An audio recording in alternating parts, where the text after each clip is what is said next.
If you're not profitable, you won't be in business for long.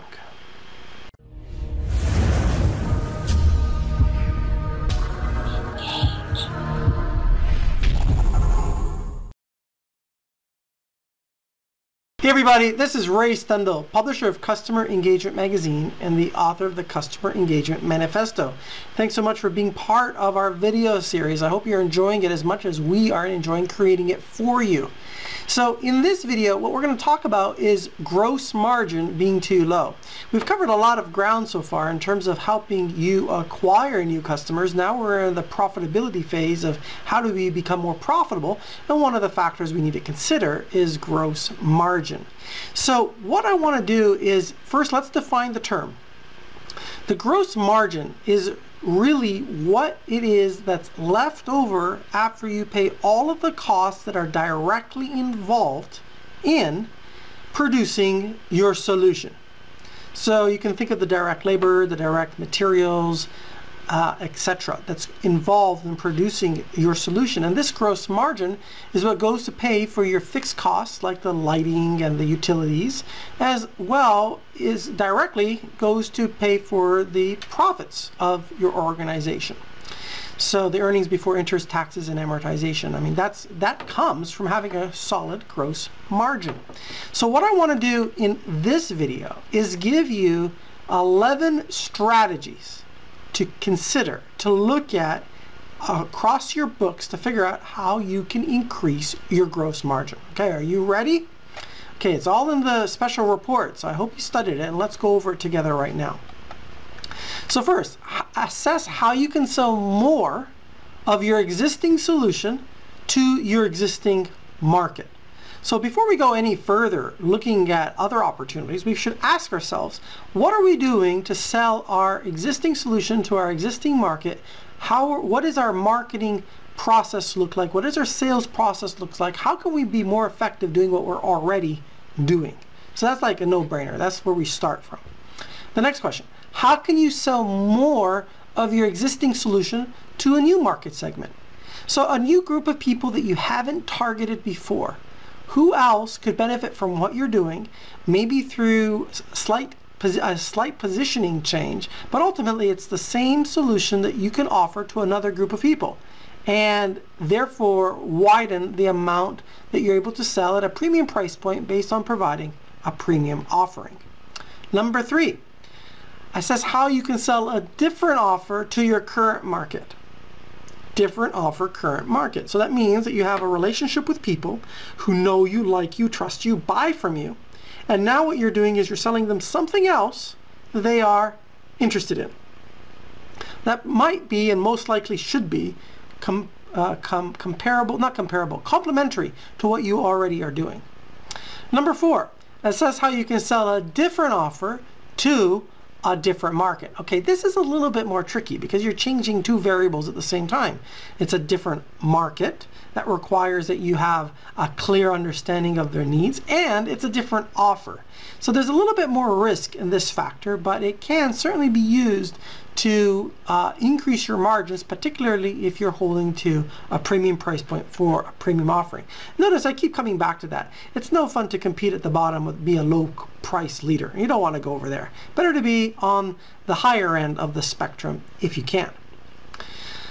Assess how you can charge a premium price by offering massive value. So that gets to exactly what I was just talking about.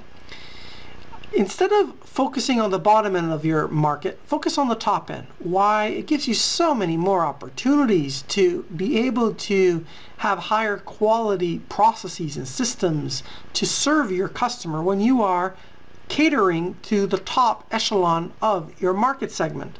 So in order for you to command a premium price, you have to command and deliver massive value that the customer sees and acknowledges so that they're willing to pay that premium price. So my question to you is, what can you do to amp up the value you provide and target a customer set that's willing to pay a premium price point? Maybe for extra customized services from you, as one example.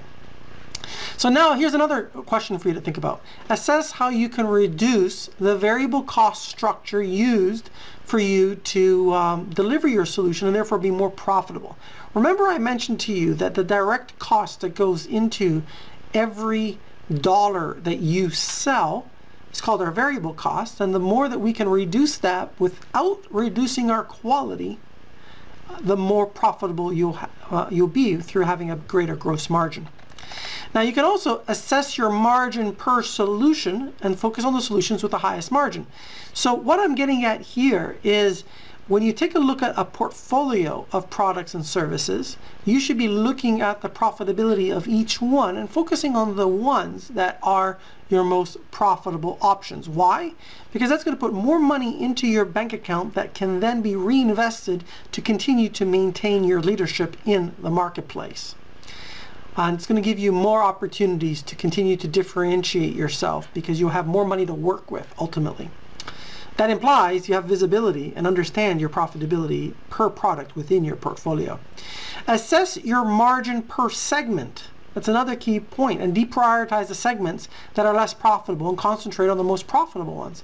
So if you are providing a solution to multiple market segments that have many similarities, but at the same time one is much more, let's say, price conscious than another, and therefore you're not making as much traction in that one, focus on the segments where you are more profitable and there's a more natural fit between what you offer and what the market is looking for. So we have 3 more. Assess your profit maximizers that can increase transaction size. In a previous video we talked about transaction size. We talked about post and pre-transaction upsells, and so those are really profit maximizers that you can look at. We talked about transaction frequency. Again, that's the next one. You want to be looking at how often are you communicating with your customers and making sure that you stay top of mind. And the last one is assessing your back-end marketing sequences. Because many times, and in many businesses that I have observed, there may be a marketing sequence on the front end, but once the customer has decided to make a purchase, there are no further back-end marketing sequences to sell complementary solutions that align with the first solution that was purchased. So you really want to make sure that you have an automated system in place which continues to provide loads and loads of value that, again, reaffirms that you're the right person to work with, you're the right company to work with, you have the right solution to work with, and that you have something highly compelling, differentiated, that can help your market get to where it wants to go. And your job as a product solution innovator is to continuously develop and have solutions that are complementary, that support each other, and helps your customer on their journey path. So the call to action in this video, it's been short, but there's a lot that you can do with this video, trust me. There's 11 key steps that I shared with you. It's all documented in the special report. What I'd like you to do is to share this video with your peers and your colleagues and take a look and sit around the table of figuring out how can you boost your gross margin by applying these ideas in your business. Because that's where the secret sauce is, guys. That's where the rubber hits the road. The more that you're able to apply from this teaching that I'm providing to you and helping you discover new ideas, the more you're going to get benefit out of this training, the more money you're going to make, the more you're going to serve your customers, and the better reputation you're going to develop in the marketplace. So there's a lot here that you can do, and I encourage you to put pen and paper together to start the brainstorming process, start prioritizing it.